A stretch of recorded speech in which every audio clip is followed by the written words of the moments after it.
Shalom Bapak Ibu Saudara sekalian. Renungan firman Tuhan kita terambil di dalam Kejadian pasal 12 ayatnya yang ke-10 sampai ayatnya yang ke-20. Saya akan bacakan bagi kita semua. Kejadian 12 10 sampai ayatnya yang ke-20. Dengan judul perikop Abram di Mesir.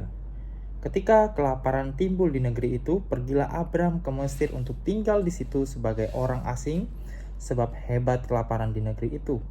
Pada waktu ia akan masuk ke Mesir, berkatalah ia kepada Sarai, istrinya, "Memang aku tahu bahwa engkau adalah seorang perempuan yang cantik parasnya.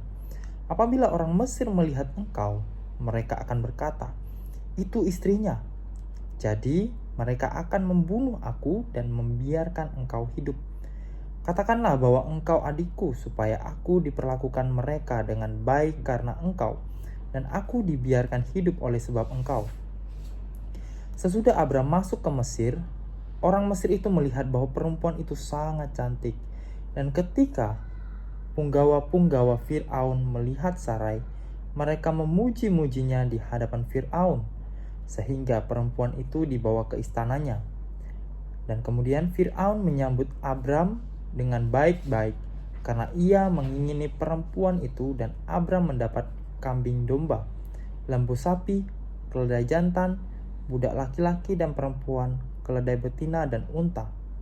Tetapi Tuhan menimpakan tulah yang hebat kepada Fir'aun, demikian juga kepada seisi istananya, karena Sarai, istri Abram itu. Lalu Fir'aun memanggil Abram serta berkata, "Apakah yang kau perbuat ini terhadap aku? Mengapa tidak kau beritahukan bahwa ia istrimu? Mengapa engkau katakan, 'Dia adikku,' sehingga aku mengambilnya menjadi istriku? Sekarang inilah istrimu, ambillah dan pergilah."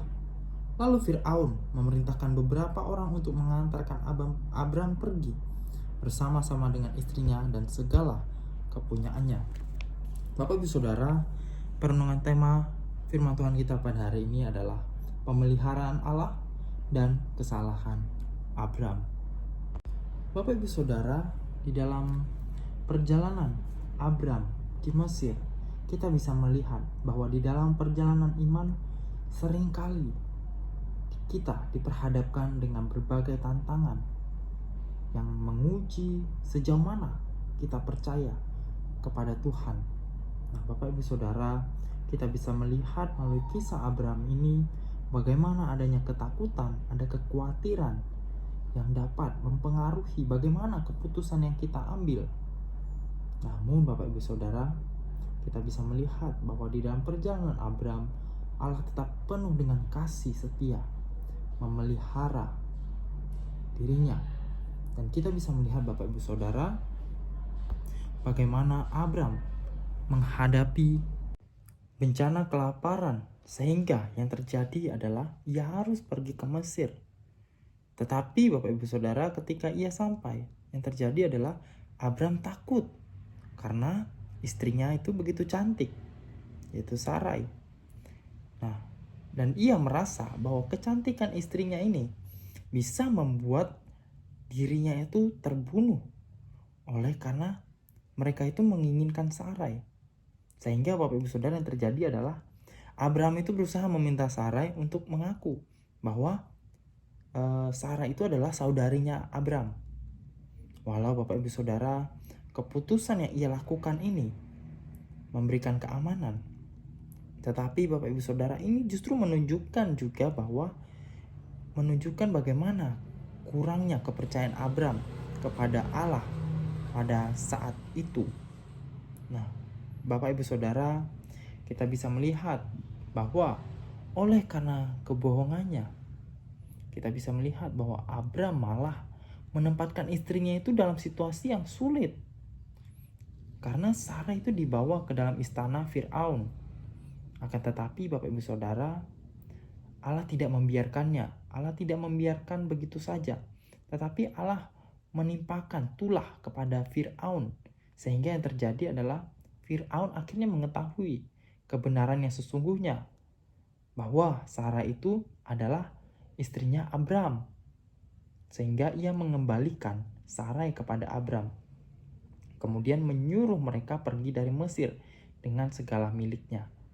Nah, Bapak Ibu Saudara, dari peristiwa ini kita bisa melihat bahwa ini tuh semuanya menunjukkan bahwa Allah itu tetap menjaga, Allah tetap menyertai, dan Allah tetap memelihara Abram. Meskipun kita bisa melihat tadi bahwa Abram itu membuat keputusan yang salah. Nah, Bapak Ibu Saudara, melalui firman Tuhan hari ini, pelajaran yang bisa kita ambil adalah ketika kita menghadapi kondisi yang sulit, kita mengalami krisis, kita mengalami kondisi-kondisi yang sulit dalam kehidupan kita, jangan sampai kita biarkan ketakutan itu menguasai kita.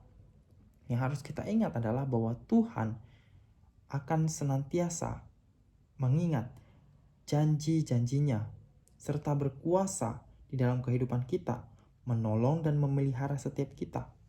Maka dari itu, marilah setiap kita juga kita menghindari kebohongan yang walaupun bisa dibenarkan, namun kebohongan yang kita lakukan tetaplah dosa. Nah, Bapak Ibu Saudara, jadi yang harus kita lakukan adalah kita harus berjuang untuk menghindari keputusan yang bertentangan dengan prinsip-prinsip kebenaran firman Tuhan. Bahkan ketika kita merasa di dalam kondisi yang tidak mengenakan. Tetapi yang harus kita lakukan adalah kita percaya bahwa Tuhan mampu menolong dan menyelesaikan setiap persoalan dalam kehidupan kita, setiap masalah dalam kehidupan kita dengan cara dan waktunya yang terbaik. Kita tidak perlu takut untuk kembali kepada Allah ketika kita telah berbuat dosa dan kesalahan. Karena Bapak Ibu Saudara, Dia adalah Allah yang begitu setia, Allah yang mengampuni dan juga senantiasa menuntun kita kembali ke jalan yang benar. Akhirnya Bapak Ibu Saudara, ketika kita menghadapi situasi yang sulit, kita menghadapi pergumulan dalam kehidupan kita, yang harus kita lakukan adalah segera kita kembali datang kepada Tuhan. Kita serahkan semua ketakutan kita serahkan semua kekhawatiran kita dan kelemahan kita kepada Tuhan. Karena itu Bapak Ibu Saudara, jika kita pernah jatuh di dalam dosa dan kesalahan, yang harus kita lakukan adalah kita mengingat bahwa kasih karunia Allah itu tetap tersedia bagi setiap kita. Dan yang harus kita lakukan adalah tetap bersandar pada pemeliharaan Tuhan yang sempurna. Demikian perenungan firman Tuhan kita, mari bersama kita berdoa. Allah Bapa dalam surga, bersyukur untuk firman Tuhan yang senantiasa mengingatkan kepada setiap kami, biarlah Engkau menolong setiap kami, tetap mengingat bahwa kami memiliki Tuhan yang begitu setia di dalam kehidupan kami, Tuhan yang begitu setia, Tuhan yang begitu senantiasa menolong setiap kami di dalam kondisi situasi kehidupan kami yang sulit, dan di dalam kondisi kami takut akan setiap pergumulan kami. Engkau adalah Tuhan yang senantiasa ada. Dan Tuhan, kami berdoa biarlah setiap kami dapat senantiasa diingatkan supaya kami dapat hidup benar di hadapan-Mu, dan kami tidak menjadi orang yang tergoda di dalam mengambil keputusan-keputusan yang mungkin bagi kami mudah tetapi tidak sesuai dengan firman Tuhan.